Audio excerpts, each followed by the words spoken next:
Please help me redeem my mama's bracelet. Before Edward Hale could even react, the little girl pressed a folded $50 bill into his hand. Edward blinked in confusion and looked down at the money resting in his palm. Please, sir, she said quietly. I saved it. Edward frowned slightly. I think you've made a mistake, he replied gently. The girl shook her head immediately. No, sir, I didn't. She pointed toward the glass display case behind the pawn shop counter. My mama's bracelet is in there. Edward followed her finger. Inside the case were several small pieces of jewelry arranged neatly on black velvet. A silver chain, a turquoise ring, a man's wedding band, and near the corner, a slim gold bracelet. Edward looked back at her.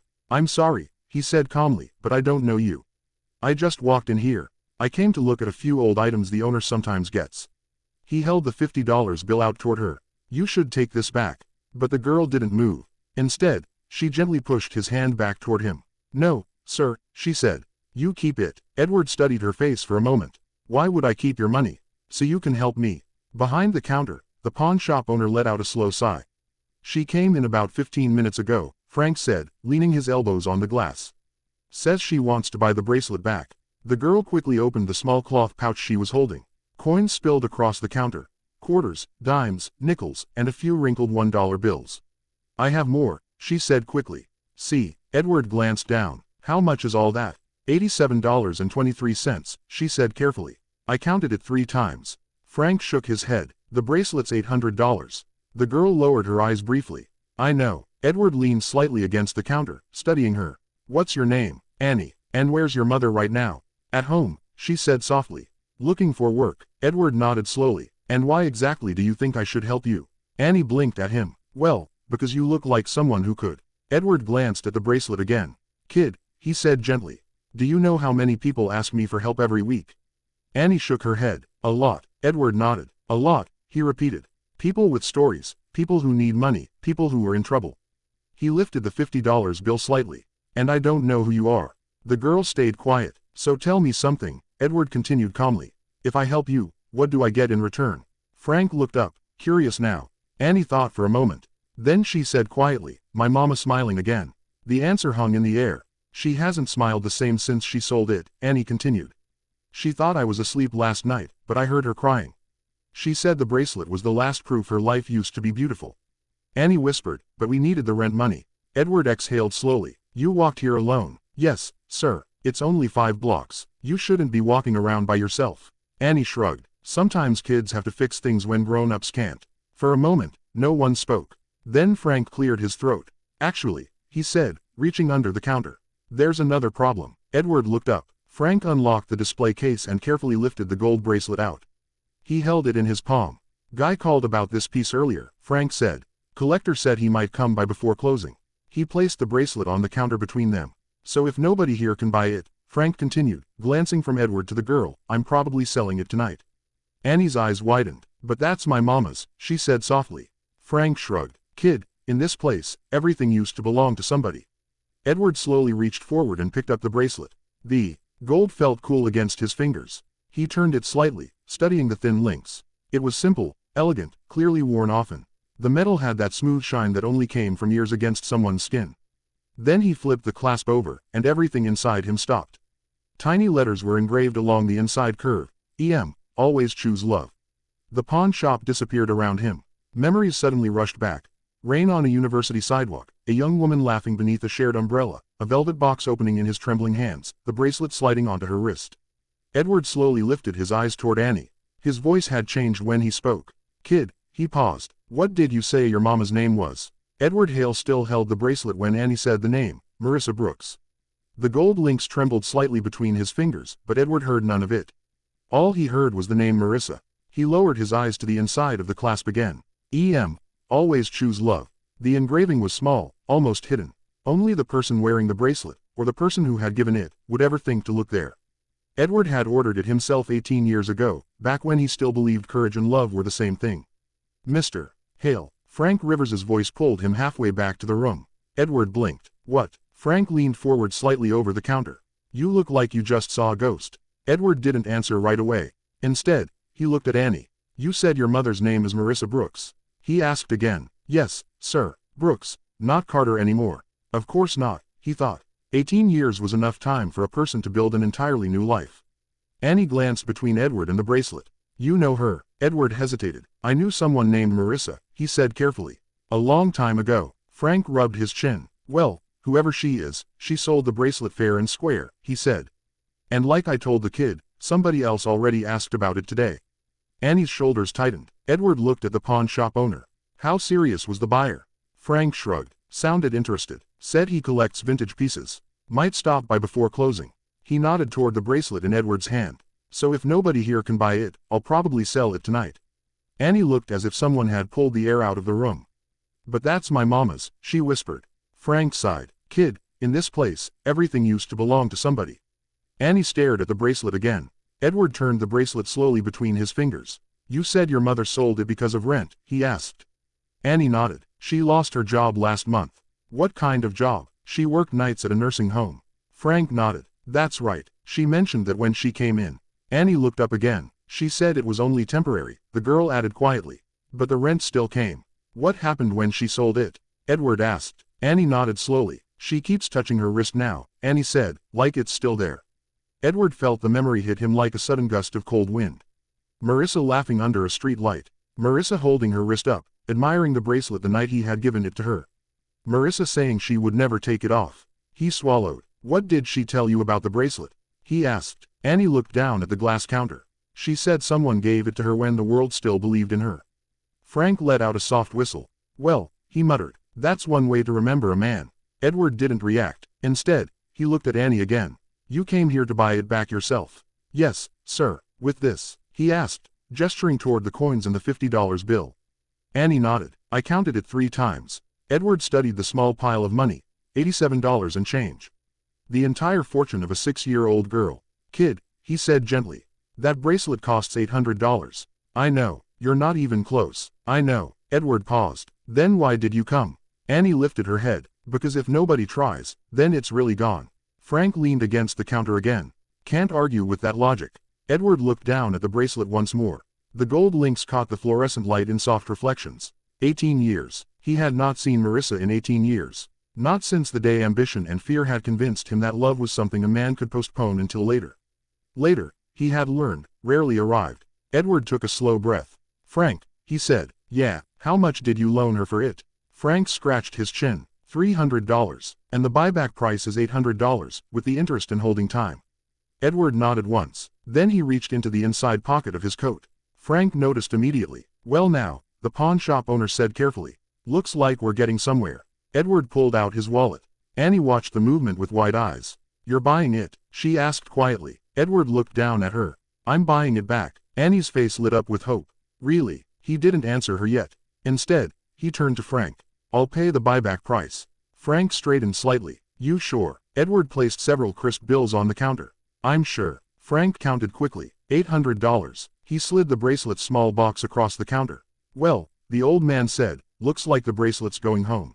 Edward picked it up. The weight of it felt different now. Annie stared at the box as if it contained something magical. You did it, she whispered. Edward closed the lid gently. No, he said quietly. You did. Annie blinked. I did. You came here, he said. You asked for help. That takes courage. The girl looked down at her coins again. What about my money? Edward gently pushed the $50 bill back toward her. Keep it. You might need it later. Annie hesitated before slowly taking it back. Then she looked up at him. Can we go give it to Mama now? Edward felt something tighten inside his chest again. Marissa. He stared at the bracelet box in his hand. For 18 years, he had wondered what had happened to the woman he once believed he would marry. Now the answer was standing in front of him. Edward slipped the bracelet box carefully into his coat pocket. Yes, he said, I think we should. Annie smiled for the first time since he had met her. A small, hopeful smile. Edward turned toward the door of the pawn shop. The late afternoon light spilled through the window. Somewhere in Chicago, Marissa Brooks was sitting in a small apartment, probably believing the last beautiful thing from her past had just disappeared forever. Edward opened the door. Come on, Annie, he said quietly. We're going to surprise your mother. Edward Hale stepped out of the pawn shop with the small box containing the bracelet tucked carefully inside his coat pocket. The late afternoon air in Chicago had turned cooler while they were inside. A wind moved along the street, pushing dry leaves across the sidewalk in slow scraping circles. Behind him, Frank Rivers locked the shop door and flipped the sign to close it early. The old pawn shop owner watched the pair for a moment through the window, then shook his head with a faint smile before disappearing back into the shop. Edward glanced down. Annie stood beside him quietly, her hands wrapped around a little cloth pouch of coins. For the first time since they met, the tension in her shoulders seemed lighter.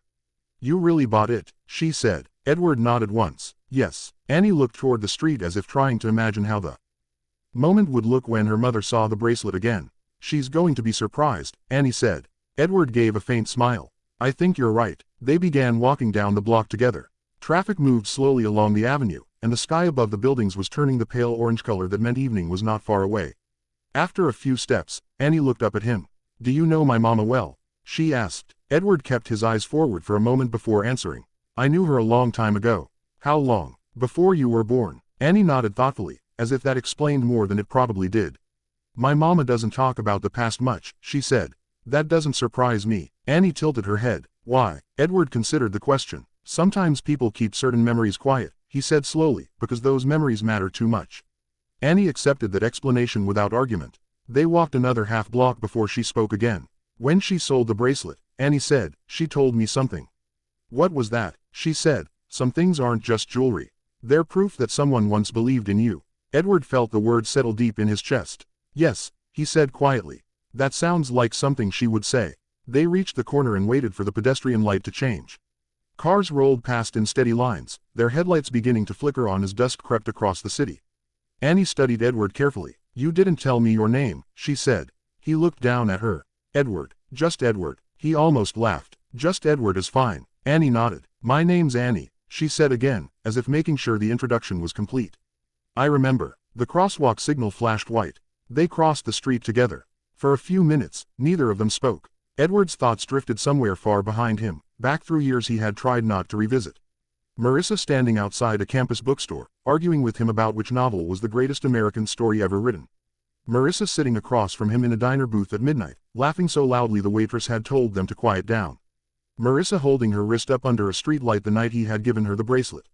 "You know," Annie said suddenly, interrupting his thoughts. "Mama almost didn't sell it." Edward looked down at her. "She didn't." Annie shook her head. "She held it for a long time. Then she said something like, 'Memories don't pay rent.'" Edward let out a slow breath. "That sounds like a difficult choice." "She didn't want me to see," Annie said. "But I did." They turned onto a quieter street lined with small apartment buildings. Edward noticed the way Annie walked with calm certainty. She clearly knew the neighborhood well. "Your mother must worry about you," he said. "She does," Annie replied. "But she also says people are stronger than they think." Edward smiled slightly. "That also sounds like her." Annie glanced at him again. "You talk like you miss her." Edward didn't answer immediately. Instead, he watched the windows of the buildings as they passed. Each one glowing with different shades of evening life. Television light, kitchen lamps, silhouettes moving behind curtains. "Yes," he said at last. "I suppose I do." They walked another half block before Annie stopped suddenly. "That one," she said, pointing. A modest three-story brick building stood on the corner.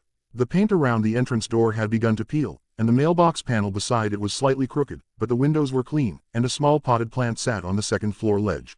"That's where we live," Annie said. Edward looked up at the building. For reasons he could not fully explain, his heartbeat began to quicken. 18 years. 18 years since he had last seen Marissa. He slipped a hand into his coat pocket and felt the small bracelet box resting there. "So," Annie said, studying him again. "Are you nervous?" Edward let out a quiet breath. "Maybe a little." Annie considered that. "Don't worry," she said calmly. "Mama's nice." Edward couldn't help smiling at that. "I remember." They walked up the short path to the building entrance. Just before Annie reached for the door handle, Edward spoke. "Annie." She turned back. "Yes." He looked at her carefully. "When we go upstairs," he said, "your mother might be surprised to see me." "That's the point," Annie replied matter-of-factly.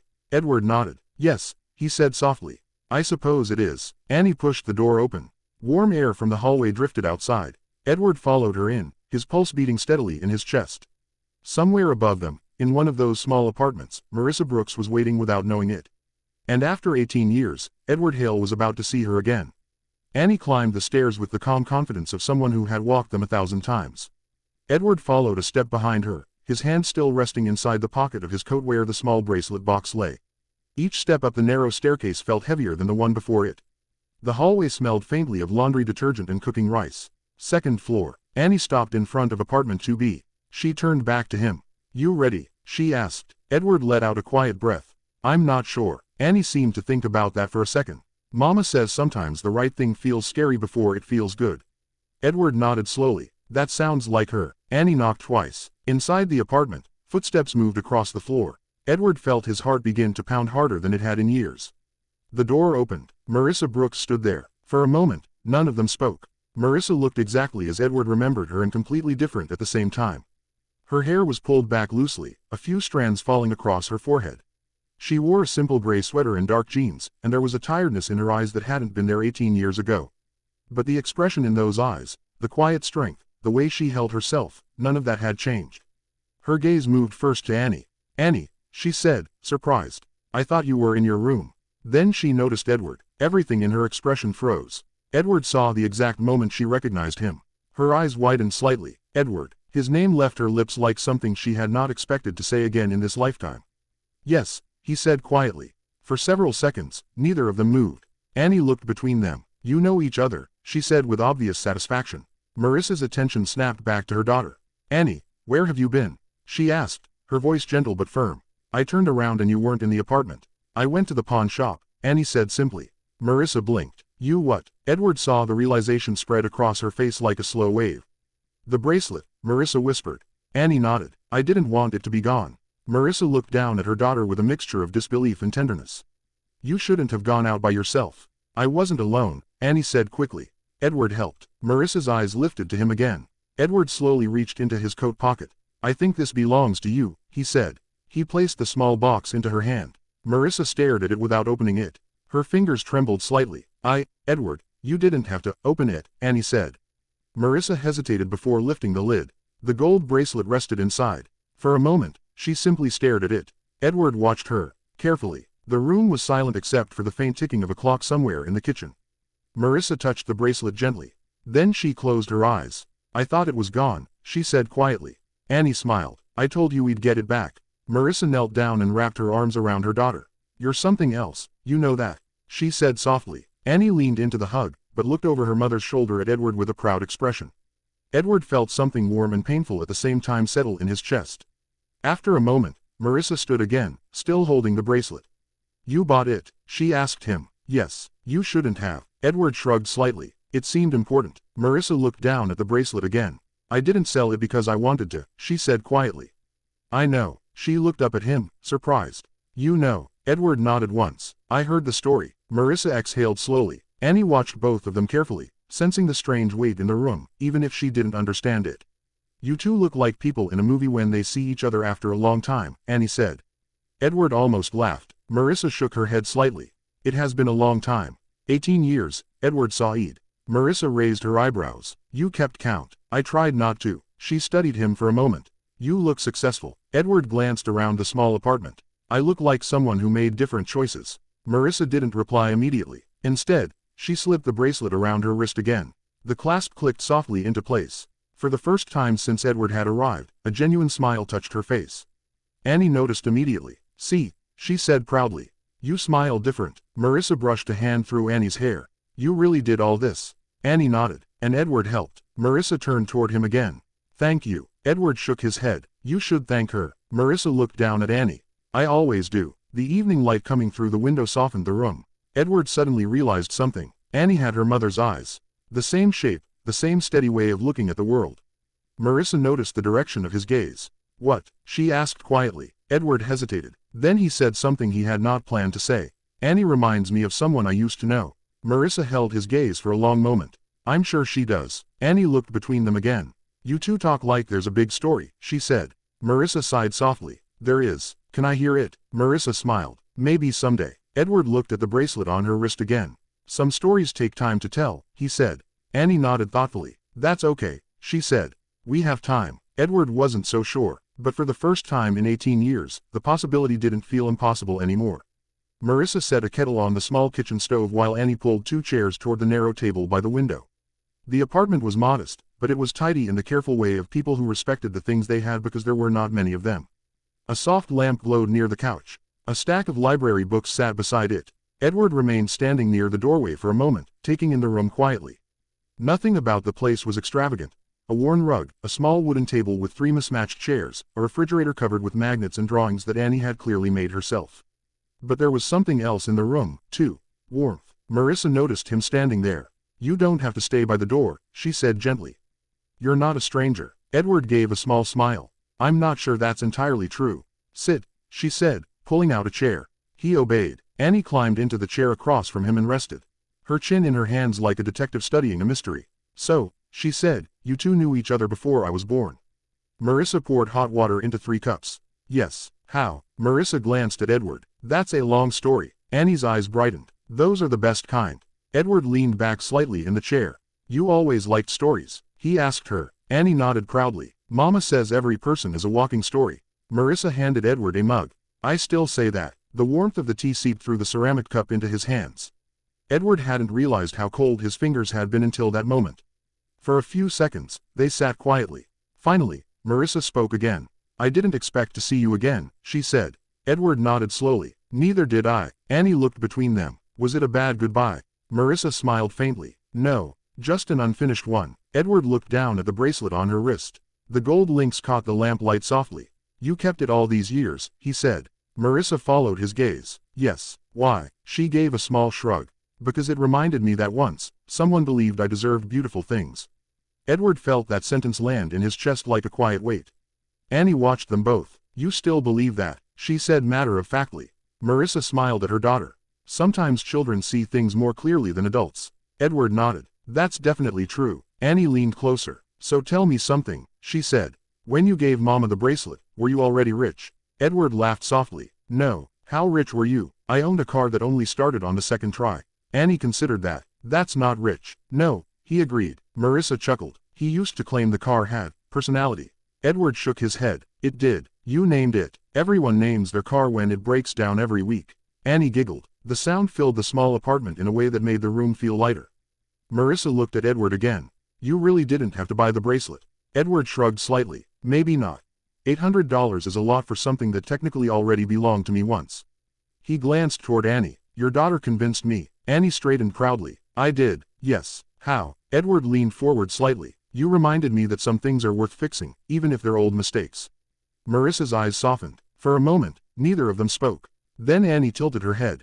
Edward, yes, you look like someone who thinks a lot. That's because I do. What are you thinking now? Edward paused. I'm thinking about how strange life can be. He continued. Sometimes you spend years running forward, building things, chasing goals, and then one day you open a door and the past is standing there waiting for you. Annie nodded thoughtfully. That happened today. Yes, he said. Marissa studied him. You built quite a life, she said quietly. Edward shrugged again. I worked a lot. I noticed. How? Marissa smiled faintly. Your face has the same look it used to get during finals week. Edward laughed softly. I didn't realize that showed.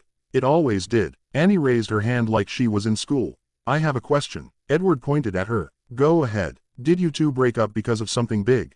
Marissa and Edward both froze. Marissa cleared her throat. That's a complicated question. Annie shrugged. I like complicated. Edward looked at Marissa. Do you want to answer that? She considered for a moment. Then she said quietly. Sometimes two people care about each other, but the world around them pulls them in different directions. Annie thought about that. So nobody was the bad guy. Edward smiled sadly. Sometimes life doesn't need a villain to make things difficult. Annie seemed satisfied with that answer. She hopped down from the chair. I'm going to put the bracelet box in the drawer so we don't lose it again, she announced. Marissa watched her disappear into the bedroom. When the door closed, the apartment fell into a quieter silence. Edward and Marissa looked at each other across the small table. You're doing well, he said softly. I'm doing my best, he nodded. She's remarkable. Marissa smiled. She keeps me honest. Edward looked toward the hallway where Annie had gone. Then he asked something he had been wondering since the pawn shop. Marissa, yes, as Annie. He didn't finish the question. Marissa watched him carefully. For several seconds, she said nothing. Then she took a slow breath. That, she said quietly, is part of the story Annie doesn't know yet. Edward sat very still. The kettle on the stove ticked softly as it cooled. Outside, a distant siren echoed through the evening streets. And for the first time in 18 years, Edward realized that the story he thought had ended might only have been paused. Annie came back from the bedroom carrying the empty bracelet box with both hands, as if it were something delicate and ceremonial. She slid it into the top drawer of the small cabinet beside the couch, then returned to the kitchen table with the satisfied expression of someone who had set an important thing in order. There, she said, now it has a place. Marissa smiled at her daughter. Thank you. Edward watched the simple exchange in silence. A place. The words lingered with him longer than they should have. For years, his life had been full of addresses, offices, hotels, conference rooms, private cars, reserved tables, schedules so crowded they erased one day into the next. Yet sitting in Marissa's small apartment with its warm lamplight and worn rug and cabinet drawer that now held a little empty bracelet box, he understood something he had not let himself feel in a very long time. This was what a place looked like when people actually lived in it. Annie climbed back into her chair and reached for her tea. "You didn't finish your question," she said, looking at Edward. Marissa's eyes flicked toward him, a small warning in them now. Edward chose his next words carefully. "No," he said, "I suppose I didn't." Annie looked between them again with the steady interest she seemed to bring to every silence in the room. "Adults do that a lot," she said. "They stop talking right when it gets interesting." Marissa let out a small breath that almost passed for a laugh. "That's because adults know some things require timing.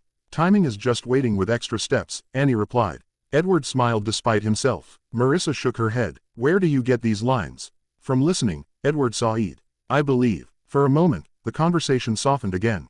Marissa rose from her chair and moved to the stove, opening a small pan on low heat. The scent of tomato and garlic drifted gently through the apartment. "I was reheating soup," she said without turning. "It's not much, but you're welcome to stay for dinner." Edward was about to refuse out of habit. For years, refusal had come naturally to him. He declined meals, invitations, family events. Anything that required emotional presence he did not know how to sustain. But something in Marissa's tone stopped him.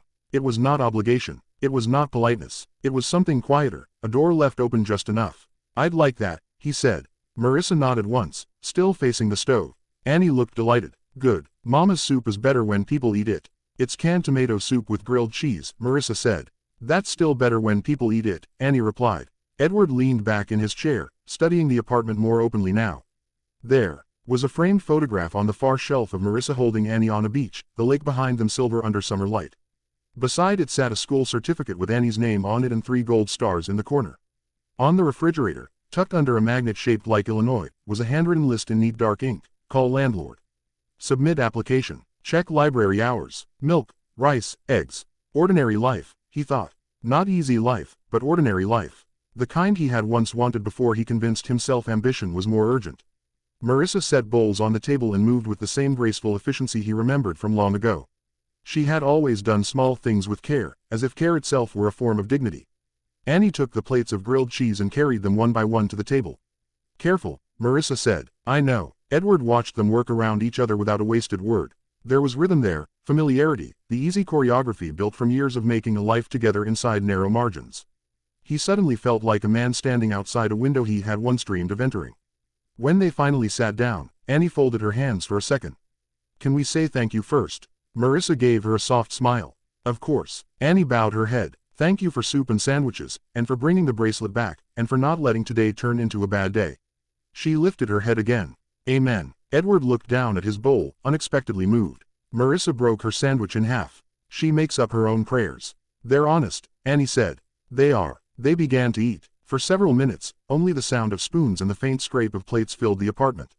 Edward had not realized how hungry he was until the first warm spoonful settled into him. "This is good," he said. "It's soup from a can," Marissa replied. "It's still good." Annie nodded. "I told you." The easy warmth of the table almost made the larger conversation forget itself. Almost, but not quite. Marissa must have felt it, too. Halfway through dinner, she set her spoon down and looked across at Edward. "You asked a question before Annie came back," she said. Edward met her gaze. "I know." Annie looked up immediately. "A good question," Marissa said. Her expression softened and tightened at once. "An important one." Annie sat a little straighter. Edward could feel his pulse in his throat now. Ridiculous for a man who had negotiated mergers worth hundreds of millions without breaking a sweat. But this was different. This was not risk on paper. This was risk in flesh and memory. He set down his spoon. "Marissa," he said quietly. "I don't want to push where I have no right to push. But I do need to ask." Annie's eyes moved from him to her mother. Marissa held his gaze, then looked down into her soup before answering.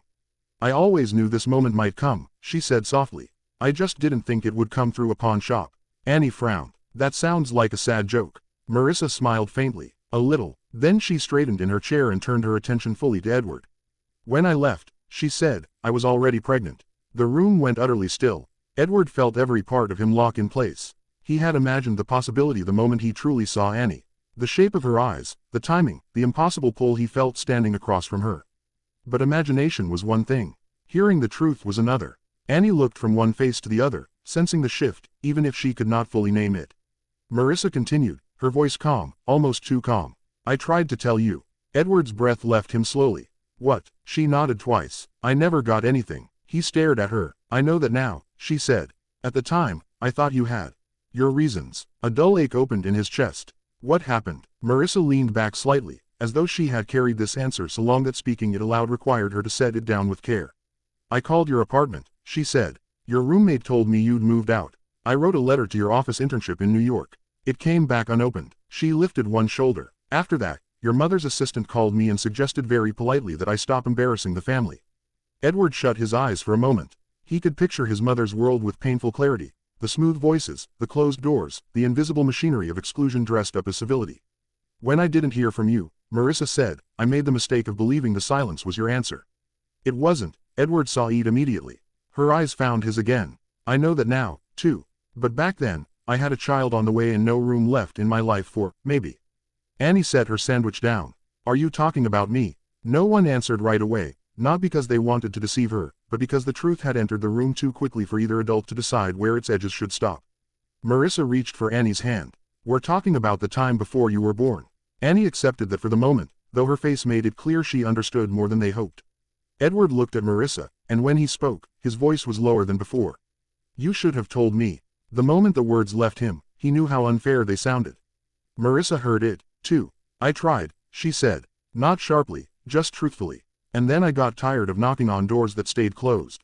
He bowed his head. There it was, not one betrayal, but a chain of them. Family, pride, silence, distance. The efficient cruelty of people who believed they were protecting his future while rearranging other people's lives like inconvenient furniture. Annie watched him in silence for several long seconds. Then she asked the question neither adult was ready for. Edward, she said, are you my father? The apartment seemed to shrink around the words. Marissa squeezed Annie's hand gently. Edward looked at the girl across the table, then at the woman he had once loved, and knew there was no clean way through what came next. Only honesty. Late, imperfect honesty. He opened his mouth, but Marissa spoke first. That, she said softly, is something we're going to talk about carefully.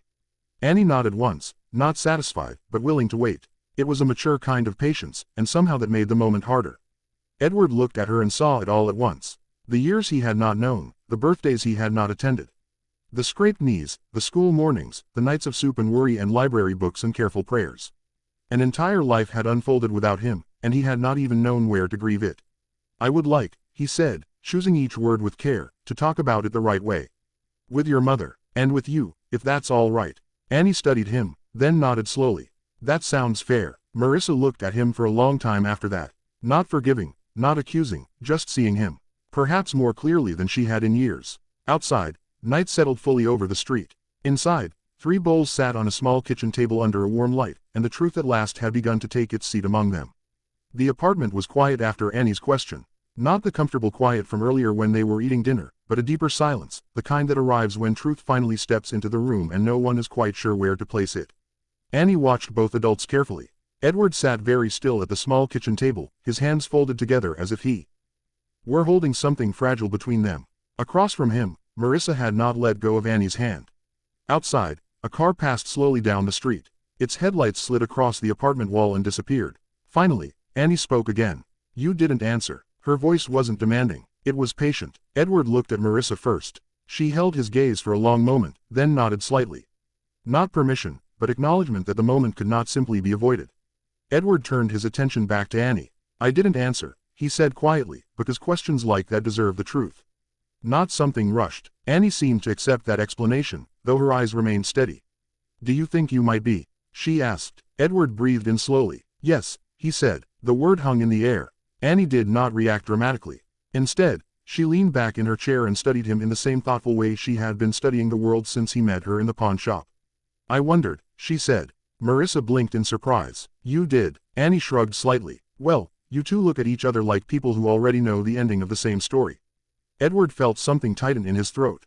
That's a very observant thing to say. Annie nodded. I listen a lot. Marissa brushed her fingers gently through Annie's hair. You've always been good at that. For a moment, no one spoke. Then Annie asked another question. If you're my father, she said, why didn't you come before? Edward closed his eyes briefly. It was the question he had already asked himself a dozen times in the last 10 minutes. When he opened them again, he spoke honestly. Because I didn't know. Annie looked at Marissa. Marissa nodded. That part is true. Edward leaned forward slightly. When your mother and I knew each other, we were young, he said. And sometimes young people make decisions they don't understand until much later. Annie absorbed that quietly. You mean mistakes? Yes, Edward Said. Big ones. Marissa's voice joined softly. Some mistakes don't look like mistakes at first, she said. Sometimes they look like opportunities. Edward gave a faint, rueful smile. That's exactly right. Annie looked between them again. But if you didn't know about me, she said slowly, then how did you find us today? Edward glanced toward the hallway where the bracelet box now rested inside the cabinet drawer. You found me, he said. Annie tilted her head. I did. You walked into a pawn shop, Edward replied, and asked a stranger for help. She considered that. That was brave, he added. Annie shrugged modestly. I just didn't want Mama to lose the bracelet. Marissa looked down at the gold band resting on her wrist. I never expected to see it again. Edward's gaze followed hers. I didn't expect to see it either. The bracelet gleamed softly in the lamplight. For a moment, the three of them sat quietly again. Then Annie slid off her chair. I need to get something, she announced. Marissa looked up. What is it? My drawing. Before either adult could ask more, Annie disappeared into the bedroom. Edward watched the hallway thoughtfully. She's remarkable, he said. Marissa smiled faintly. She had to grow up with a mother who reads too many books and asks too many questions. Edward shook his head. No, he said quietly. She's remarkable because she's kind. Marissa looked at him. You noticed that. It's hard not to. She leaned back slightly in her chair. I raised her to pay attention to people. The world has enough people who don't. Edward nodded slowly. I've met many of them. Marissa studied him for a moment. You were different than I expected. Edward raised an eyebrow. How so? I expected confidence. You're disappointed. Marissa shook her head gently. No, I see someone who has spent a long time thinking about what matters. Edward exhaled. That might be the most accurate description anyone's given me in years. Footsteps returned from the hallway. Annie walked back into the kitchen holding a sheet of paper. I found it, she said. She placed the drawing carefully on the table. Edward leaned forward. The drawing showed 3 stick figures holding hands. One tall woman with curly hair, one small girl with a wide smile, and one tall man standing beside them. Above the figures was a bright yellow sun and a house with a red roof. Annie pointed at each figure. That's Mama. Marissa smiled. And that's you. Annie then pointed to the third figure. And that one is the person who helps. Edward studied the drawing. The helper, he asked. Annie nodded. I didn't know who it would be yet, she explained. But Mama says sometimes people appear exactly when they're supposed to. Edward felt the quiet weight of that statement settle over him. Marissa looked at the drawing, then at him. She also says life has a strange sense of timing. Edward gave a small smile. It certainly does. Annie slid the paper closer to him. You can keep it. Edward looked up. Are you sure? Yes, Annie replied. Because you helped bring the bracelet home. Edward carefully lifted the drawing. He had signed contracts worth hundreds of millions of dollars. He had been given awards, plaques, framed recognitions. But somehow this simple drawing felt heavier than all of them. Thank you, he said quietly. Annie seemed satisfied. Then she looked at the clock on the wall. Mama, she said, it's almost my reading time. Marissa nodded. You're right. Annie turned to Edward. Do you like stories? I do. Good, Annie said, because if you're going to visit again, you should know we read every night. Edward looked at Marissa. She met his gaze calmly. You're welcome to come back, she said. Edward folded the drawing gently. I'd like that. Annie smiled. Then tomorrow you can hear the next chapter. Edward nodded. For the first time in many years, the idea of tomorrow felt like a beginning instead of a continuation. Edward did come back the next evening. He told himself on the drive over that he was only following through on a promise made at a kitchen table, only stepping into a conversation that had already begun. But as he sat at a red light 3 blocks from Marissa's apartment, he knew better. He had spent 18 years building a life so full it left no room for unfinished things. Meetings, flights, investors, deadlines, dinners where everyone knew his name and no one knew anything about him that mattered. He had become very good at movement, at momentum, at staying just ahead of memory. Yet now, for the first time in years, he had driven somewhere with no briefcase, no assistant, no prepared explanation for why he was there. Only a paper bag from a neighborhood bakery on the passenger seat beside him. By the time he climbed the stairs to apartment 2B, he could smell dinner through the hallway. Garlic, butter, and something baked. A soft yellow light glowed beneath the door. He knocked. Annie opened it almost immediately. You came, she said, as if she had expected nothing less. Edward held up the bakery bag. I thought I should bring something. Annie peered inside. Cookies. Chocolate chip. She stepped aside at once. That was the correct choice. Edward smiled and entered. The apartment felt different in the evening. Warmer. More lived in. A low jazz station played from the kitchen radio. The lamp by the couch was on again, and a pot simmered on the stove while Marissa stood at the counter slicing cornbread. She looked over her shoulder when he came in. For half a second, her expression softened. In a way that caught him off guard. Then it settled into something gentler, steadier. "You found us twice," she said. "I'm hoping that means I'm improving." Annie took the bag from him and walked it to the table with quiet ceremony. "He brought peace offerings." Marissa almost laughed. "Is that what they are?" "That depends," Edward sighed. "Am I being judged constantly?" "You are," Marissa replied. The old ease between them surfaced in flashes like that. Brief, unexpected, almost dangerous in the way familiar things could be after a long absence. It did not erase the years between them. It simply reminded him that the years had not erased everything. Dinner was simple: baked chicken, green beans, cornbread, and sweet tea in mismatched glasses. Annie told him she had gotten full marks on a spelling worksheet and that Mrs. Ruiz in the building next door had once owned a parrot that insulted delivery drivers. Marissa corrected details where needed, and Edward found himself listening less for information than for rhythm. This, he thought, was what he had missed without even knowing the shape of it. Not only birthdays and school events and scraped knees, but smaller things. The daily music of a home, the jokes that did not need setup, the repeated stories that got better because they were repeated. After dinner, Annie carried her plate to the sink and announced, "Now we read." Marissa dried her hands on a dish towel. "We do." Annie turned to Edward. "You said you like stories." "I do." "Good. Tonight is chapter 8. Edward frowned slightly. "Chapter 8 of what?" "My book." She disappeared into the bedroom and came back with a paperback copy of Charlotte's Web that had been taped along the spine. She handed it to him as if assigning an important responsibility. "You can read tonight," she said. Edward took the book carefully. "That's a lot of pressure." "No," Annie said. "Pressure is when Mama lets me crack eggs." Marissa leaned against the doorframe, watching them both. Edward sat on the couch, and Annie settled beside him with a blanket over her legs. Marissa took the armchair across from them. For a moment, he simply looked at the page without reading. Not because the words were difficult, but because the scene itself felt impossible in a way success never had. Then he began. His voice was a little stiff at first. Annie noticed but said nothing. By the second page, he found the rhythm. By the third, he had forgotten to be self-conscious. Annie listened with complete attention, interrupting only once to say that Wilbur worried too much and that some friendships began because one person had the courage to speak first. Edward glanced at Marissa after that line. She met his gaze for a beat too long. When the chapter ended, Annie stretched and closed the book with both hands. "You read better than I expected." Edward put a hand to his chest. "I'm choosing to hear that as a compliment." "It is." Marissa stood. "Brush your teeth." "I already did." "Then prove it." Annie grinned and went to the bathroom. When the door closed, the room changed. Not sharply, just enough. Marissa gathered the empty tea glasses from the side table. Edward stood to help, but she shook her head once and motioned him toward the kitchen anyway. "You can carry those," she said. He took the glasses to the sink. They moved around each other with caution first, then with an old physical memory they had no right to still possess. She rinsed plates. He dried them. Neither looked directly at the other for the first minute. Finally, Marissa spoke. "She likes you." Edward set down a plate a little too carefully. "I like her, too." "That's not what I meant." He nodded. "I know." The faucet ran for a moment. "She doesn't trust easily," Marissa said. "Not with men." Edward looked at her. "Then why?" Marissa turned the water off. "Because children notice absence, even when you don't explain it." The sentence was calm, but it landed with force. He lowered his eyes. "I would have come." Marissa set both hands on the edge of the sink. "I know you believe that." "It's not belief. It's truth." She let out a slow breath. "Edward, I'm not trying to punish you. I'm too tired for punishment and too old for drama. But truth has timing, too. And ours came late." He leaned one shoulder against the counter. "Do you hate me?" She looked at him then, fully. "No," she said. "That would have been easier." He almost smiled but did not. "What do you feel?" Marissa dried her hands and folded the towel neatly before answering. "Sometimes I feel angry, sometimes relieved, sometimes foolish for still recognizing your face before your voice." She paused. "And sometimes I feel like the worst thing that happened wasn't that you left. It was that I had to make peace with not knowing whether you left on purpose." Edward swallowed hard. "I didn't. I know that now, but knowing now doesn't give you back the years." "No," she said, "it doesn't." They stood there in the quiet kitchen while the jazz station hummed softly from the radio. Somewhere down the hall, a pipe knocked once inside the wall.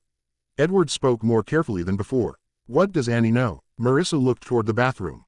"That her father isn't in the picture. That I loved him once. That life got complicated. I never wanted to build her childhood out of bitterness. She asked if I was her father. She asks direct questions. She gets that from you." "No," Marissa said. "She gets it from the space where answers should have been." He had no defense against that. Annie came back in her pajamas with a toothbrush still in hand. Are you having a serious talk without me? Marissa raised an eyebrow. You are not done. Annie disappeared again. Edward let out a breath he hadn't realized he was holding.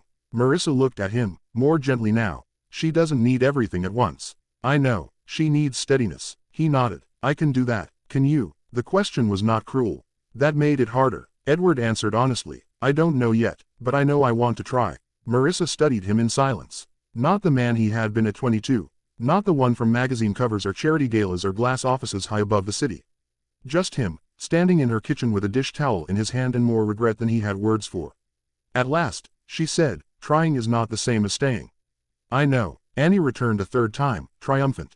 Done. Marissa touched her shoulder. Good. Annie looked from one adult to the other, sensing the shift again.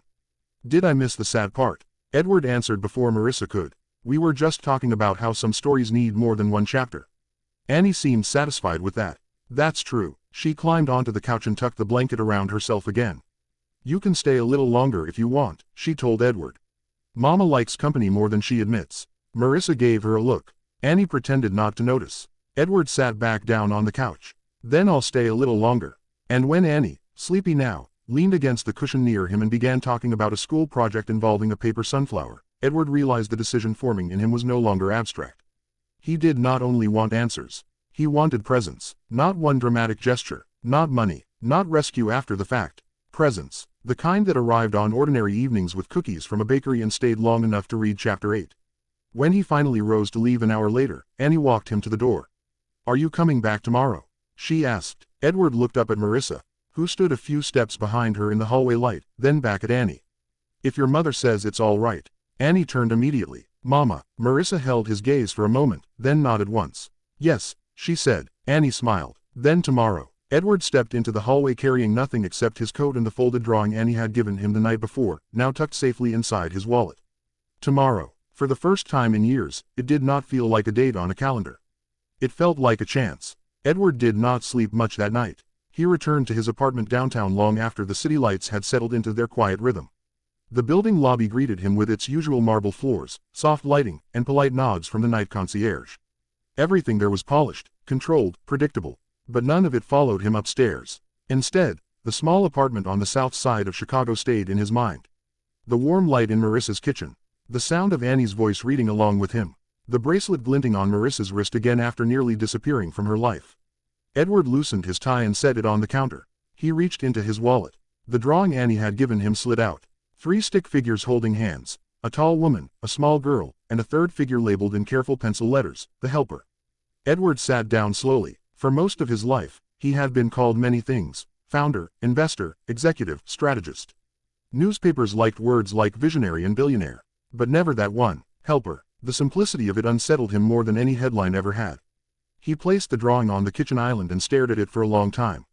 Then he did something he had not done in years. He turned off his phone.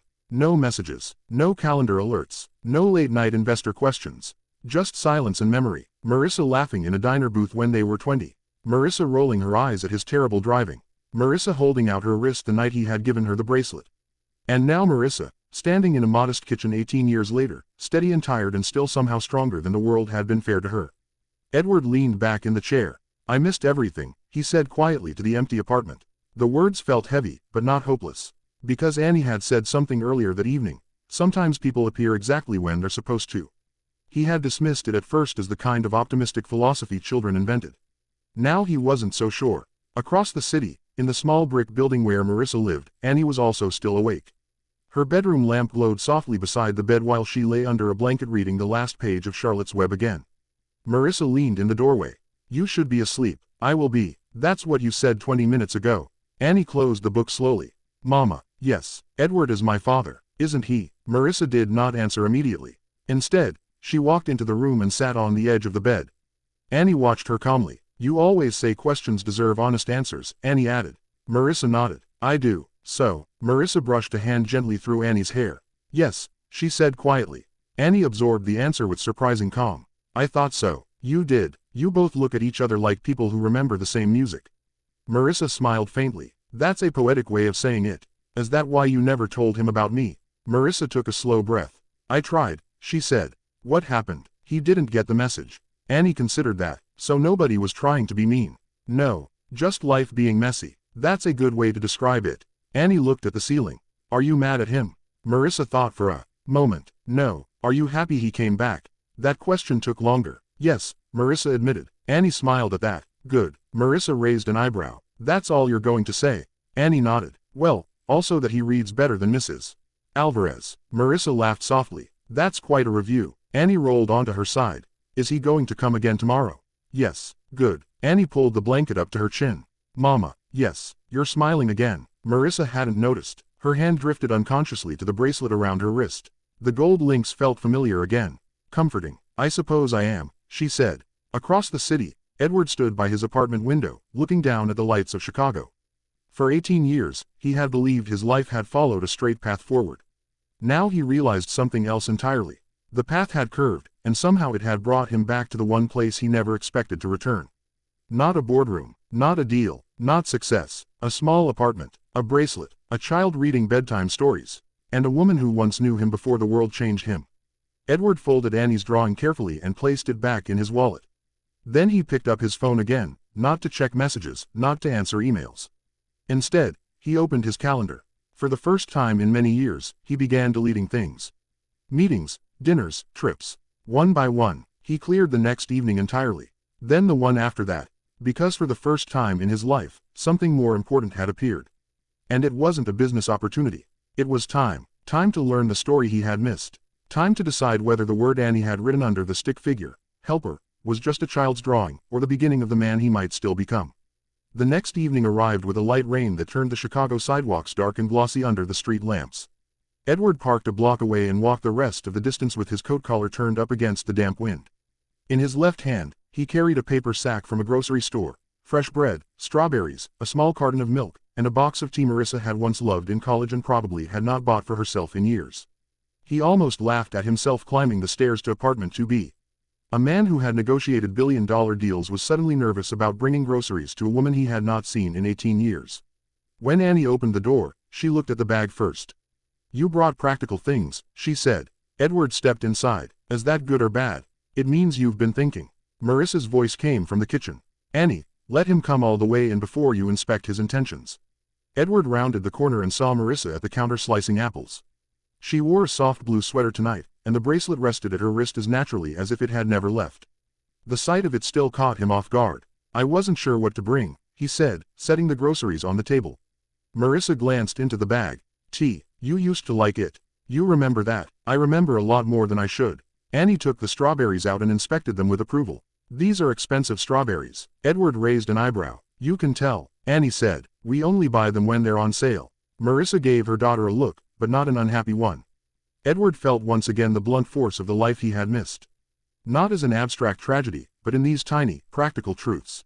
Sale strawberries, saved tea, soup from a can turned into dinner with care.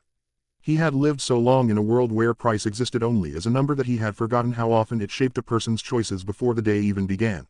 You didn't have to bring anything, Marissa said, though her voice was softer than the first time she had said it. I know. Annie closed the refrigerator door and turned back to them. Good, because it's better that you did it anyway. They ate in the same small kitchen. Roast chicken sandwiches, apple slices, and tea. The rain tapped lightly at the window while the radio played low in the background. Annie talked about a classmate who had insisted bats were birds and the unfairness of adults getting to decide bedtime even when they were obviously less tired than children. Edward listened, laughed where he should, and answered every question Annie threw at him. But underneath the easy rhythm of the meal, something else moved steadily toward them. He could feel it in the pauses. Marissa left sentences hanging a little longer than usual, in the way her eyes sometimes rested on Annie, then shifted quietly to him. After dinner, Annie took her book to the couch, then surprised both adults by not opening it right away.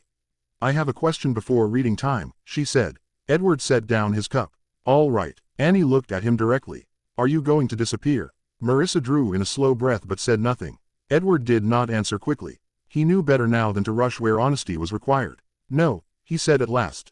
Annie held his gaze. You mean tonight, or for real? For real. She seemed to measure his face for any sign of adult vagueness. You can't promise things just because people want to hear them, she said. Marissa closed her eyes for half a second. Perhaps because the sentence was too wise. Perhaps because it was too earned. Edward nodded. You're right. Annie waited. Let me say it the right way, he continued. I'm not planning to disappear. I want to be here. And if I ever need to be away, I'll tell you the truth. Annie considered that carefully. That's better. Then she opened her book. Okay, chapter 9. Edward took the paperback from her. But tonight, he found the words harder to focus on. Not because of the story, but because Annie's question had settled inside him and started rearranging things. Are you going to disappear? In his world, men disappeared all the time without physically leaving. Into work, into ambition, into fear, into the version of themselves that looked strongest from a distance and weakest up close. When he finished the chapter, Annie yawned, stretched, and announced she would brush her teeth without being told because sometimes maturity should be recognized. Then she disappeared down the hall. Edward closed the book and set it gently on the coffee table. Marissa sat across from him in the armchair, her hands folded loosely in her lap. She meant that question, she said. I know, she's calm, but she notices everything. I know that, too. Rain traced narrow lines down the window behind her. The room felt smaller in the evening, more intimate, as if every word spoken there had less room to escape.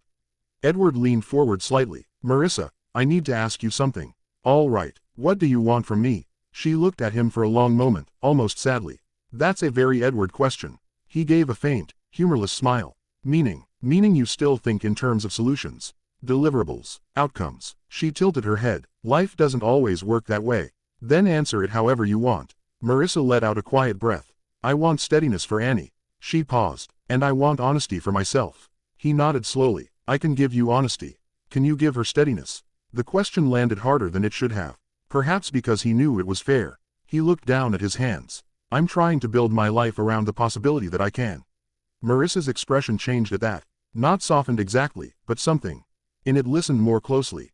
Build my life around it, she repeated. I started clearing my calendar. She almost smiled. That must have frightened half of downtown. It probably did. And why did you do that? Edward looked at her. The truth came easier now than it had the first night. Because I realized my life was full of things I chose, he said. And somehow I still missed the most important thing I never even knew I had. Marissa's gaze dropped to the bracelet on her wrist. Her thumb brushed the gold lightly. Edward, he went on before he lost his nerve. I can't ask you to forgive 18 years and 3 evenings. I know that, and I can't walk in here acting like I get to claim a place I didn't earn. But I am asking you not to shut the door before I have a chance to prove I mean this. The apartment was very still. When Marissa finally spoke, her voice was low and steady. You know what the hardest part was? He shook his head, not raising Annie alone. She gave a small, tired smile. That was hard, yes. But not the hardest. The hardest part was teaching myself not to hate the unanswered question. Not to build my life around why you never came. Edward felt the words like a bruise pressed from the inside. I'm sorry. I know. No, he said quietly. I don't think you do. She looked at him then, fully. I'm sorry for every year you had to carry that silence and make meaning out of it by yourself. I'm sorry you had to become stronger because people around me thought they knew what my future should look like. And I'm sorry that by the time truth got to us, it came dressed up like a pawn shop and a child who had to be brave. Marissa stared at him without speaking. For one unguarded second, her eyes shone. Not with collapse, not with fragility, just with the strain of being seen accurately after too many years of carrying her own story alone. Then Annie padded back into the room in socks and pajamas. Why does this room feel like a speech happened? Marissa let out a soft breath that might have become a laugh. Edward stood and held out a hand. Walk with me to the kitchen, detective. I need help deciding whether the strawberries should be washed tonight or tomorrow. Annie narrowed her eyes suspiciously. That sounds like distraction. It is. Okay. She took his hand. Marissa watched them go to the sink together. Watched Annie solemnly explain the correct way to wash berries without bruising their feelings. Watched Edward listen as if the instructions mattered. And perhaps, in their small way, they did. Because that was the turning point, though none of them named it yet. Not the bracelet, not the revelation, not even the apology. It was this. A child asking whether he would disappear, and a man beginning finally to understand that love was not proved in grand gestures. It was proved in showing up again tomorrow. And the day after that. When the strawberries were dried and returned to the refrigerator, Annie declared the evening officially complete. At the door, as Edward put on his coat, she looked up at him and said, You were less nervous tonight. He smiled. Was it obvious? Yes. Is that good? It means you're starting to belong. He glanced at Marissa. She stood a few feet behind Annie, one hand resting lightly against the doorframe. Their eyes met. Not a promise, not forgiveness, but something close to permission. The rain had stopped by the next morning. Chicago woke under a pale gray sky that made the city look freshly washed, as if the night had quietly rinsed away the dust and noise of the previous day. Traffic moved slowly along the avenues. Commuters carried coffee cups through the chill air. The world continued its ordinary rhythm. But for Edward Hale, the morning felt different. He stood in his kitchen, holding a mug of coffee that had already gone cold. On the counter beside him lay Annie's drawing. The three stick figures still held hands beneath a bright yellow sun. Edward had looked at it 3 times since waking. Each time it seemed less like a child's imagination and more like a quiet expectation. He glanced at the clock. Almost 8 a.m. Annie would be getting ready for school. Without thinking about it too long, Edward grabbed his coat, folded the drawing back into his wallet, and left the apartment. 40 minutes later, he stood outside the small brick building again. This time, the street looked different in daylight. A school bus waited at the corner. A few neighbors moved in and out of the entrance carrying grocery bags or backpacks. Edward hesitated for half a second before knocking on apartment 2B. Inside, footsteps moved quickly. The door opened. Annie stood there wearing a blue jacket and holding a backpack nearly as big as she was. "You're early," she said. Edward raised an eyebrow. "You're observant." Annie stepped aside to let him in. Marissa appeared from the kitchen, tying her hair back. "Edward, I was already out," he said, which was only partly true. Annie zipped her backpack and looked between them. "Perfect timing," she announced. "For what?" Edward asked. "For walking me to school." Marissa blinked. "You usually walk with Mrs. Ruiz." Annie shrugged. "Mrs. Ruiz left early today." Marissa looked at Edward. He understood the silent question immediately. "Are you ready for that?" Edward nodded slightly. "I'd like to." Marissa studied him for a moment, then handed Annie a small lunch bag. "Stay on the main street," she said. "And no racing across intersections." "Yes, Mama." Annie slipped her hand confidently into Edward's as they stepped out into the hallway. The morning air outside was crisp. They walked toward the corner where other children gathered near the crosswalk. Annie's pace was quick but relaxed, like someone who had made the trip many times. "School is 3 blocks, she explained. "That's convenient. Mama picked the apartment because of that." Edward nodded. "That sounds like her." They walked another half block before Annie spoke again. "Are you nervous?" Edward glanced down. "Why would I be nervous? You look like you're thinking too much." He smiled slightly. "That's possible." Annie considered that. "You don't have to be perfect," she said.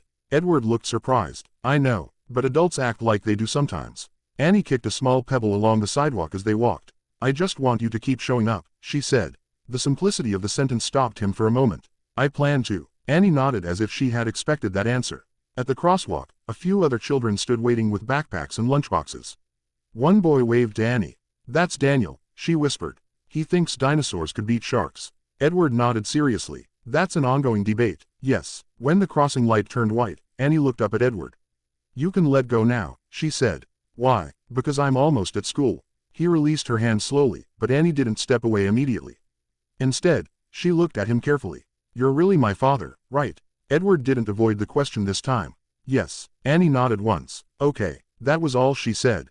Then she turned and jogged toward the school entrance where children were streaming inside.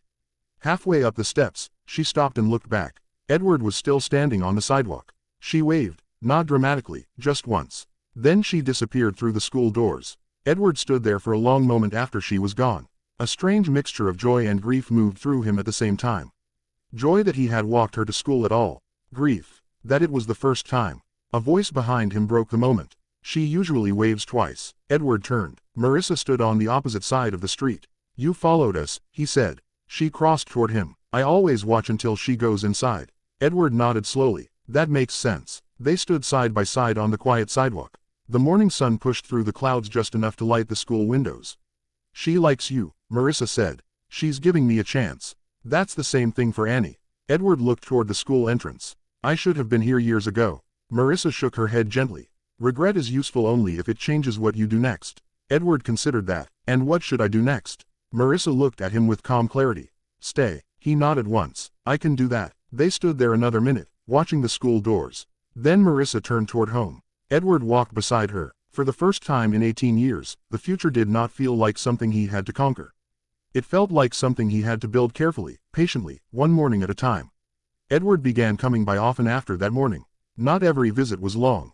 Sometimes he stopped by in the evening with groceries or books from a neighborhood shop Annie liked. Sometimes he walked Annie to school. Sometimes he simply sat at Marissa's kitchen table with a cup of tea and listened while Annie explained the politics of elementary school with the seriousness of a city reporter. He did not rush anything that mattered. He did not arrive talking about lawyers, blood tests, or grand solutions. He did not try to buy his way into a role he had not earned. He showed up, and when he showed up, he stayed fully there. For Annie, that became the proof. For Marissa, it became the test. And for Edward, it became the first honest thing he had built in years. By the time November gave way to December, the air in Chicago carried that sharper kind of cold that made every front stoop and bus stop feel more exposed. One evening, Edward arrived with a wool scarf for Annie because she had mentioned in passing that the wind near the school made her ears hurt. Annie accepted it with calm approval and declared the color good enough for someone still learning. Marissa laughed from the kitchen. The sound stopped Edward for half a second. He had heard it in fragments these past weeks. Quiet, careful, as if life had taught her not to give too much of it away at once. But every time it came, it carried him back to a younger version of himself standing under street lights and believing there would be endless time to protect what mattered. There had not been endless time. There was only now, and now, at least, he intended to use well. One Saturday afternoon, Annie sat on the living room rug doing homework while Marissa sorted through mail at the table. Bills, school notices, a health insurance letter, a final notice from the old utility account she had already negotiated twice. Edward noticed the tightening in her face before she said a word. "What is it?" he asked. Marissa set the paper down. "Nothing unusual." That answer told him enough. He reached for the letter. She let him take it, though not without a flicker of pride passing over her face first. He read it quietly. "I can handle this," she said. Edward looked up. "I know." Annie's pencil stopped moving on the page. That was how it had become in the apartment. Every conversation had two levels, the one on the surface and the one Annie understood anyway. Marissa folded her arms. "You don't have to fix every problem." "No," Edward sighed gently. "But I can stand beside you while you fix it." She looked at him for a long moment. Then, just as gently, she nodded. It was not surrender. It was trust. A few days later, Edward put Marissa in touch with a woman who ran operations at a private elder care network on the north side. Someone competent, discreet, and more interested in talent than pedigree. He did not call in a favor to hand Marissa a title she had not earned. He arranged an interview. Nothing more. Marissa came home from it guarded, thoughtful, unwilling to say too much. Then 3 days later, she walked into the apartment holding a folded letter in one hand and pressed the other to her mouth as if she were trying to contain the size of the moment. Annie looked up from the couch. "Mama." Marissa laughed once, then once more, and this time there was no caution in it. "I got it," she said. Annie jumped up immediately. "The job." Marissa nodded. "The job." Annie launched herself at her mother with such certainty that even Marissa's exhaustion could not withstand it. She caught her daughter and held on, eyes shining. Edward stood by the doorway, not wanting to interrupt something sacred. Annie twisted around in Marissa's arms and looked at him. "You knew." "I hoped," he said. Annie pointed at him as though making a formal announcement. "You can stay for celebration dinner." Marissa smiled through the bright emotion in her face. "I think that can be arranged." That night's celebration dinner was spaghetti, garlic bread, and a store-bought pie Annie insisted tasted more expensive than it was. The apartment felt warmer than usual, as if success itself had added a few degrees to the room. After dinner, Annie disappeared into the bedroom and returned holding something behind her back. "I made a new drawing," she said. Edward sat back slightly. "Should I be concerned?" "Yes," Annie replied. "It's emotionally serious." Marissa laughed again. Annie handed him the paper. This one was more detailed than the first. A house stood in the center, drawn in careful lines with flower pots by the steps. Marissa stood on one side, Annie on the other. And beside them, closer than in the first drawing, was Edward. Not labeled the helper this time. This time, the words beneath the tallest figure read, "Don't be late again." Edward stared at it. Then he looked up at Annie. "That," he said, "is fair." "I know." He folded the paper carefully, more slowly than he needed to. Marissa watched him from across the table, one hand resting near the bracelet on her wrist. She wore it almost every day now. Sometimes Edward caught her touching it absent-mindedly while reading or thinking. The sight no longer hit him like a wound. It felt more like a promise he had once broken and now, perhaps, had been allowed to honor again. Later that evening, after Annie had gone to bed and the dishes were done, Edward stood with Marissa near the window while the city moved quietly outside. "She's sleeping easier," he said. Marissa nodded. "So am I." He turned toward her. "Do you regret telling her?" "No." She looked out at the street for a moment before continuing. "I regret the years that made truth feel complicated. But not the truth itself." Edward stood very still. "Marissa," he said quietly. "Yes, I don't expect things to become simple just because I'm here now." "They won't." "I know." She turned toward him then, the lamplight warm against one side of her face. "But simple isn't the same as real. And what we have now, however strange or late, it's real." He let the words settle. "Is that enough? For tonight?" She gave a small, tired, beautiful smile. "Yes." A week before Christmas, Annie insisted on walking them both down to the mailbox in the lobby because she had mailed a card to herself at school and wanted to see if the postal system could be trusted. While she checked the mail slots with theatrical suspicion, Edward and Marissa stood a little apart in the dim yellow light near the Stairwell. I still can't quite believe this happened because of a pawn shop, Marissa said. Edward smiled faintly. Neither can I. She saved that $50 for almost a year, Marissa said. Birthday money, Christmas money, little things. Edward thought about the first moment Annie had pressed it into his hand. The complete seriousness of her face. The impossible trust. She thought $50 could bring back something priceless, he said. Marissa looked toward Annie. In a way, she replied, it did. When they went back upstairs, Annie handed Marissa the mail and then tugged once on Edward's sleeve. What? Annie lowered her voice as if sharing state secrets. You smile different now, too. Edward glanced toward Marissa. She was opening envelopes at the table, the bracelet catching the kitchen light. Do I? Annie nodded. Yes, like you finally found where you were supposed to knock. That night, after he left the apartment, Edward did not go straight home. He drove for a while through the city with no destination, past lit storefronts and church windows and families carrying bags through the cold. He stopped finally at a red light and reached into his wallet. Annie's first drawing was still there, worn now at the folds. 3 stick figures under a yellow sun. The helper. He thought of the second drawing, too. Don't be late again. At last, he understood the strange mercy of it all. Life had not given him back the years. It had given him a door. A small apartment door in a brick building on the south side. A child brave enough to ask. A woman strong enough to tell the truth. A bracelet that had traveled all the way into a pawn shop just so memory could put on a coat and come looking for him. Some men spent their whole lives waiting for a miracle large enough to impress them. Edward Hale had found his in a folded $50 bill and a little girl who believed love was something worth bringing home. The next Sunday, Annie left a note on the kitchen table before church. It was written in careful block letters, for the next time something important gets lost. Don't wait so long. Edward read it twice and smiled. Then he slipped the note into his wallet beside the drawings. Not because he was afraid of forgetting. Because some lessons, when they finally arrive, deserve to be carried close. The story reminds us that sometimes the bravest acts come from the smallest people. Annie believed that love, courage, and honesty were more powerful than money or status. Her simple determination to bring back her mother's bracelet became the moment that reunited a broken past and opened the door to a better future. The lesson for all of us is that life gives second chances when we are humble enough to face the truth and brave enough to show up for the people who matter. In the end, real wealth is not measured by money or success, but by the courage to care, the strength to forgive, and the willingness to stay when someone needs you the most. This video is a work of fiction. All characters, events, and situations are not real and do not represent any actual people or true stories. The content is intended for storytelling and emotional illustration.